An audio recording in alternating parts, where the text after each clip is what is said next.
So we have a continuous dripping of that stress hormone into the body. It's just dripping all the time, getting us ready to run or fight or flight at any moment. At the drop of a hat, we're ready to go because we're on guard. Well, the problem is, what does that mean about your allocation of energy? And it says we're spending most of our energy in protection. You cannot survive if you're in protection all the time.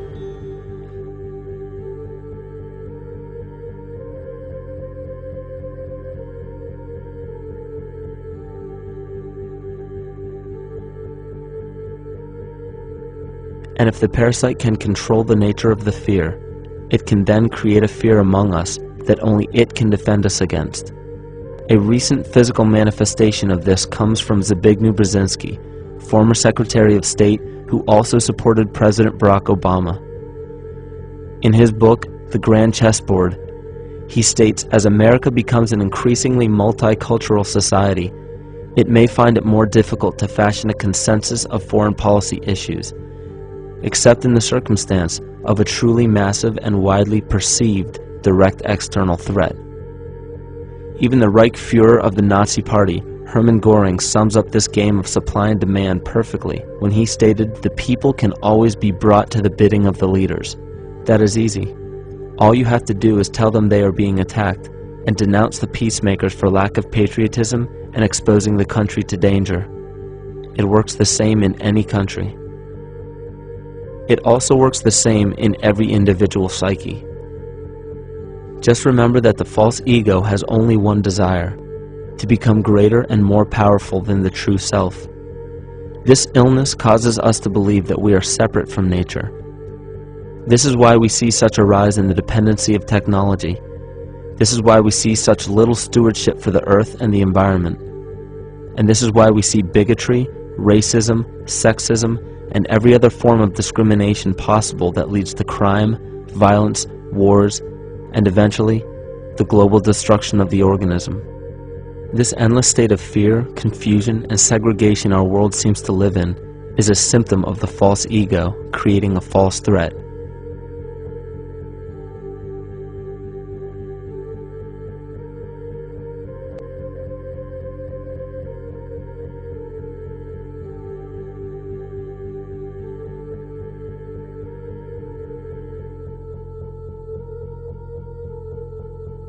Many of the United States presidents have blood relations with each other. The Bush lineage has blood ties to a great number of former presidents. George Washington, Millard Fillmore, Franklin Pierce, Abraham Lincoln, Ulysses Grant, Rutherford Hayes, James Garfield, Grover Cleveland, Teddy Roosevelt, William Taft, Calvin Coolidge, Herbert Hoover, Franklin Roosevelt, Richard Nixon, and Gerald Ford. Michael Tessarion points out in his work that Bush is closely related to every European monarch on and off the throne, and has kinship with every member of Britain's royal family. Bush's family tree can be documented as far back as the early 15th century. He has a direct descent from Henry III and from Henry VIII's sister Mary Tudor. He is also descended from Charles II of England. And we also find that George W. Bush is a direct descendant of Godfrey de Bouillon. Godfrey was the first king of Jerusalem after he recaptured it from the Saracens, which was the name for the Islamic faith during the Middle Ages. It is interesting to note that the current occupation of the United States in the Middle East was re-established by the same family, George Bush Sr. in 1991, and again by George Bush Jr. in 2003. George Bush Jr. is then found to be a cousin to both opposing candidates of his 2 terms in office, Al Gore and John Kerry. Democratic President Barack Obama also has blood ties with George W. Bush, as well as Gerald Ford, Lyndon Johnson, Harry Truman, James Madison, and the British Prime Minister Sir Winston Churchill. On the opposing side of the 2008 presidential ballot, John McCain is descended from Robert the Bruce, King William I of Scotland, and also Godfrey de Bouillon. Probably one of the most interesting facets of the bloodline relations is the fact that the whole British royal family has descent from the Muslim prophet Muhammad through the Arab kings of Seville. This bloodline was passed through the kings of Portugal, Castile, and eventually down to King Edward IV. And this is a very, very different story from what you hear the media pumping out every day, being this idea of lineal superiority.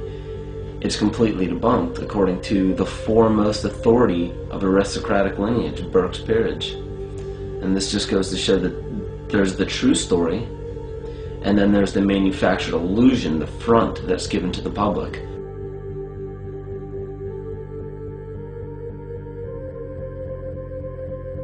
These blood ties go on and are documented thoroughly through literature such as Burke's Peerage and other comparable books. The point of all of this is that we find not just the same people, but the same intent within the people who have held high positions of monarchy, dynasty, aristocracy, and democracy in the past and present, and they are all related by a physical and symbolic link. This bloodline carries the symbol of our illness.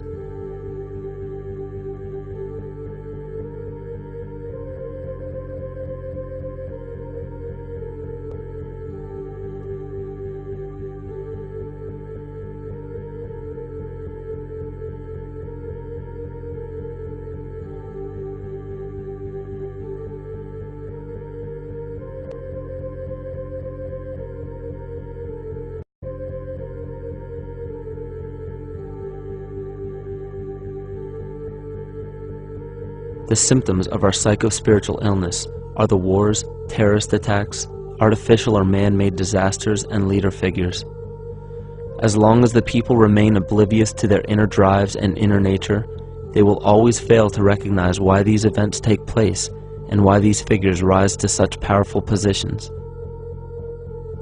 The reason why we have failed for thousands of years to conquer these archetypal rulers permanently is because for thousands of years we have been fighting the symptoms of an illness and not the root cause. For every corrupt government that falls at the hands of a revolutionary, oppressed people, two more will rise in its place every time, because the root cause of a corrupt government does not exist in the individual leading that government.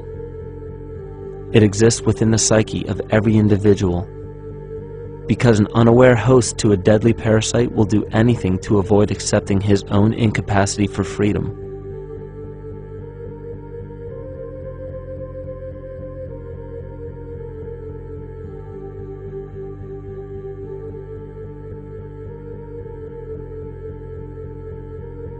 We are so bereft of sanity in this world that those few who simply stop projecting onto others and begin facing their own demons are seen as neurotic. An article written in the 1950s states that studies showed that individuals who had been isolated from their familiar social and cultural environment became neurotic. This shows that when those individuals had no object to identify their darker emotions with, they began to see these things in themselves, that which they refused to recognize before, and were unaware of why they appeared and how to cope. Facing our true inner self is virtually unknown in our world today. This is why no matter how many civilizations rise and fall, it is our collective consciousness that creates our governing apparatus, not individual people.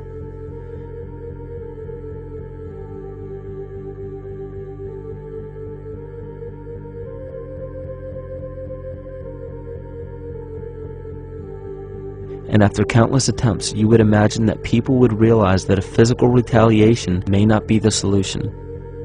Yet here we are, thousands of years later, with technology that can clone DNA, vehicles that can break the sound barrier and probe the depths of space, and science that can overcome almost any sickness.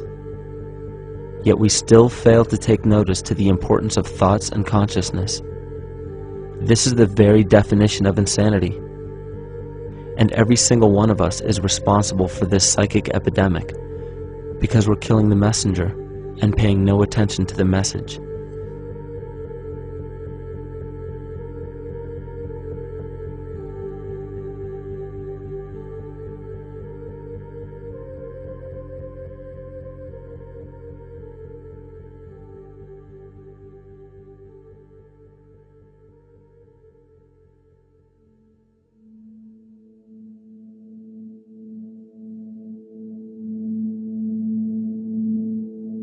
During the 1990s, 3 Nobel laureates in medicine, advanced research that revealed the primary function of DNA lies not in protein synthesis as widely believed for the past century, but in electromagnetic energy reception and transmission. Less than 3% of DNA's function involves protein manufacture. More than 90% functions in the realm of bioacoustic and bioelectric signaling.